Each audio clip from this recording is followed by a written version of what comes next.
యేసుక్రీస్తు ప్రభువారి నామములో మీ అందరికీ వందనాలు. అపోస్తలుల బోధ అనే శీర్షిక ద్వారా దేవుని వాక్యాన్ని ధ్యానించుకుంటున్నాం.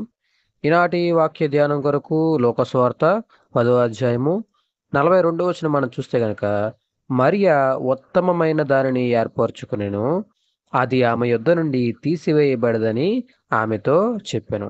నిన్నటి దినాన మనము అవసరమైనవి కొన్ని అని చెప్పి మనము ధ్యానించుకోవడం జరిగింది. అయితే ఆ వాక్య భాగం నుంచే మనము మరియ ఉత్తమమైన దాన్ని ఏర్పరచుకుంది అని చెప్పి యేసుక్రీస్తు ప్రభువారు మాట్లాడటం జరిగింది. అయితే ఉత్తమమైనది ఏమిటి? మరియ ఆ ఉత్తమమైన దాన్ని ఏమి ఏర్పాటు చేసుకుందా అని చెప్పి ఈ దినాన్ని మనం జ్ఞాపకం చేసుకుందాం. మనం మీకా గ్రంథము 6వ అధ్యాయము 8వ వచనం మనం చూస్తే గనక, మనుష్యుడా, ఏది ఉత్తమమో అది నీకు తెలియజేయబడి ఉన్నది. న్యాయముగా నడుచుకొనుటయు, కనికరమును ప్రేమించుటయు, దీన మనస్సు కలిగి నీ దేవుని ఎదుట ప్రవర్తించుటయు ఇంతే గదా యెహోవా నిన్ను అడుగుచున్నాడు. ఇక్కడ ఏది ఉత్తమమో అని చెప్పి చాలా స్పష్టముగా వ్రాయబడడం జరిగింది. ఇక్కడ మీకా ప్రవక్తతో దేవుడు మాట్లాడుతూ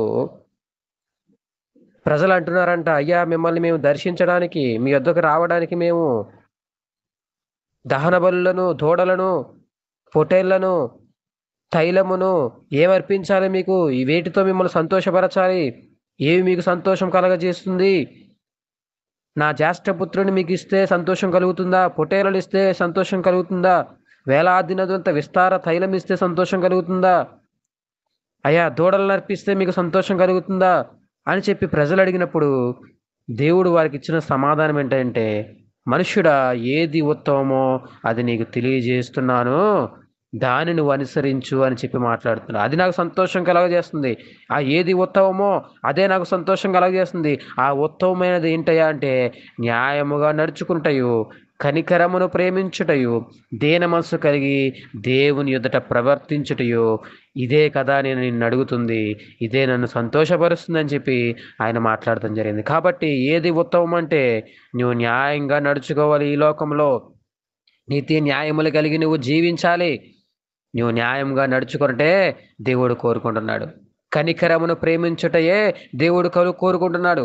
నువ్వు కనికరించు, బీదలను కనికరించు, నీ సహోదరులను కనికరించు, నీ తోటి వారిని కనికరించు, ఆపదలో ఉన్న వారిని కనికరించు. ఈ కనికరమును నువ్వు ప్రేమించుటయా నేను కోరుకుంటున్నాను, ఇది ఉత్తమమైనది అని చెప్పి ఆయన మాట్లాడుతున్నాడు. అంతేకాదు, దీన మనస్సు కలిగి నీ దేవుని ఎదుట ప్రవర్తించాలి. చాలామంది గర్వంగా బ్రతుకుతున్నారు. చాలామంది హెచ్చించుకుంటున్నారు. తగ్గింపు జీవితం లేదు. దీన మనస్సు కలగాలి. తగ్గింపు జీవితం నువ్వు కలిగి ఉండాలి. దేవుని ఎదుట నువ్వు ఎలా ప్రవర్తించాలి అంటే, తగ్గింపు కలిగి నువ్వు దీనుడుగా నువ్వు బ్రతకాలి. తగ్గించుకున్న వారిని దేవుడు హెచ్చిస్తాడు. దీనుల్లో అయినా పెంట కుప్పల నుంచి లేవనెత్తుతాడు ఆయన. కానీ చాలామంది డబ్బును చూసి గర్విస్తున్నారు. తగ్గింపు లేదు. మాటలో తగ్గింపు లేదు. ప్రవర్తనలో తగ్గింపు లేదు. వారి పనుల్లో తగ్గింపు లేదు. ఇదని అంటున్నాడు, దీన మనస్సు కలిగి నువ్వు దేవుని ఎదుట ప్రవర్తించుటయే ఇంతే కదా యెహోవా నిన్ను అడుగుచున్నాడు అని చెప్పి ఆయన మాట్లాడుతూ ఉన్నారు. కానీ చాలామంది ఉత్తమమైనది ఏదో దాన్ని విడిచిపెట్టేస్తూ ఉన్నారు. యేసుక్రీస్తు ప్రభువారు పరిసయ్యులను చూసి ఒకనాడు ఏమంటారంటే, మత్తయి సువార్త 23వ వచనం మనం చూస్తే గనక, అయ్యో వేషధారులైన శాస్త్రులారా, పరిసయ్యులారా, మీరు పుదీనాలోను, సోపులోను, జీలకర్రలోను 10వ వంతు చెల్లించి ధర్మశాస్త్రములో ప్రధానమైన విషయములను అనగా న్యాయమును, కనికరమును, విశ్వాసమును విడిచిపెట్టితిరి. వాటిని మానక వీటిని చేయవలసి ఉండెను. యేసుక్రీస్తు ప్రభువారు, మీరు న్యాయమును, కనికరమును, విశ్వాసమును విడిచిపెట్టి మీరు అన్నిటిలో దశంభాగాలు మీరు తీసుకుంటున్నారు, కానీ మీరు వీటిని విడిచిపెట్టేశారు. ఏది ఉత్తమమైనవో ఆ న్యాయమును విడిచిపెట్టేశారు. ఉత్తమమైన కనికరమును విడిచిపెట్టేశారు. ఉత్తమమైన విశ్వాసమును విడిచిపెట్టేశారు. మీరు దశంభాగాలు, కానుకల మీద మీరు ఆధారపడుతున్నారు. అయితే మీరు వాటిని మానక వీటిని చేయవలసి ఉన్నది. మీరు వాటిని తీసుకోవాలి, వాటిని చెల్లించాలి. అయితే వాటిని మానక వీటిని చేయాలి. మీరు ఉత్తమమైన విడిచిపెట్టేసి మీరు వాటిని మాత్రమే చేస్తున్నారు. అయితే వాటిని మానక వీటిని చేయాలి. కాబట్టి ఏది ఉత్తమమయా అంటే న్యాయమును ప్రేమించుట ఉత్తమము, కనికరమును ప్రేమించుట ఉత్తమము, విశ్వాసమును కలిగి ఉండుట ఉత్తమము. మరియా ఉత్తమమైన దానిని చేపట్టింది. ఆమె ఎదుటి నుంచి దాన్ని ఎవరు కూడా దూరము చేయలేరని చెప్పి దేవుడు మాట్లాడుతూ ఉన్నారు.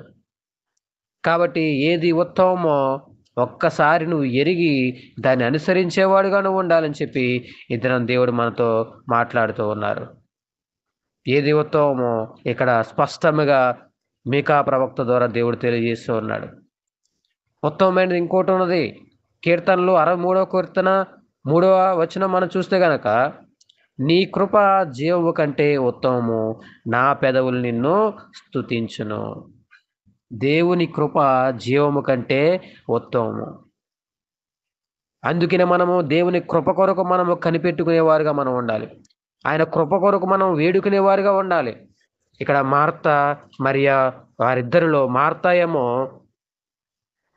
దేవుని కొరకు ఏమి సిద్ధపరచుదామా, ఆయన తినడానికి, ఆయన సంతోషపెట్టడానికి విందును ఏమి ఏర్పాటు చేద్దామా అని చెప్పి ఆమె పనిలో నిమగ్నమై ఉంటే, మరియా ఏం చేసింది అంటే ఆయన కృప కొరకు అక్కడ వేడుకుంటూ ఉంది. ఆయన కృప కొరకు కనిపెట్టుకుంటూ ఉంది. ఆయన పాదాల వద్ద ఉంది. ఎందుకంటే ఆయన కృప జీవము కంటే ఉత్తమము. ఆయన కృప ఉత్తమమైనది కాబట్టి ఆయన కృప కొరకు అక్కడ ఆవిడ కనిపెట్టుకుంటూ ఉంది. ఈనాడు నువ్వు ఉత్తమమైన కృప ఉత్తమమైనది. దేవుని కృప నీకు కావాలి. దేవుని కృప ఉంటేనే నువ్వు ఏమైనా పొందుకోగలుగుతావు. దేవుని కృప ఉంటేనే నీకు ఏదైనా దయచేయబడుతుంది. దేవుడు ఎవరిని బట్టి సంతోషిస్తారయా అంటే 146వ కీర్తన 11వ వచనం మనం చూస్తే గనక, తన యందు భయభక్తులు గలవారి యందు తన కృప కొరకు కనిపెట్టు వారి యందు యెహోవా ఆనందించువాడై ఉన్నాడు. దేవుడు దీన్ని బట్టి సంతోషిస్తాడా అంటే ఆయన కృప కొరకు కనిపెట్టు వారి యందు యెహోవా ఆనందించువాడై ఉన్నాడు. ఉత్తమమైన కృప కొరకు అక్కడ మరియా కనిపెట్టుకుని ఉంది. అందుకనే దేవుడు ఆమెను పెట్టి దేవుడు ఎంతగానో సంతోషిస్తూ ఉన్నాడు. కాబట్టి ఈ దినం నువ్వు ఉత్తమమైన దాన్ని నువ్వు చేపట్టు. ఉత్తమమైనది ఏంటి అంటే న్యాయము కలిగి ఉండుట, కనికరము కలిగి ఉండుట, దీన మనస్సు కలిగి ఉండుట, విశ్వాసం కలిగి ఉండుట. అంతేకాదు ఆయన కృప ఉత్తమమైనది. ఈ ఉత్తమమైన దాన్ని నువ్వు చేపట్టినట్టు కనుక వీటి నుంచి ఎవరు కూడా దూరపరచలేదు. దయగల మా తండ్రి, ప్రేమగల మా ప్రభువా, ఈ వాక్య భాగం వింటున్న ప్రతి ఒక్కరు కూడా ఉత్తమమైన దాన్ని చేపట్టి ప్రభువానైనా అయ్యా నీ కృప కొరకు కనిపెట్టువారుగా న్యాయమును, ప్రేమను, దీన మనస్సును, ప్రభు విశ్వాసమును, కనికరమును కలిగిన బిడ్డలుగా ఉండడానికి మీ సహాయము దయచేయండి. ఈనాడు విన్న వాక్య ప్రకారం ప్రభా నీ ఎదుట ప్రవర్తించే బిడ్డలుగా ఉండడానికి మీ సహాయము దయచేయండి ప్రభా. అయ్యా ప్రతి ఒక్కరు దీవించి ఆశీర్వదించమని కోరుకుంటున్నాను. ఈ చిన్న ప్రార్థన యేసునామములో అడుగుచున్నా మా పరమ తండ్రి, ఆమేన్. అందరికీ వందనాలు. మీకెవరికైనా ప్రార్థన అవసరతలు ఉంటే కింద కామెంట్ చేయండి. తప్పకుండా వాటి గురించి ప్రార్థన చేయడం జరుగుతుంది. దేవుడి మిమ్మల్ని దీవించును గాక. ఆమేన్.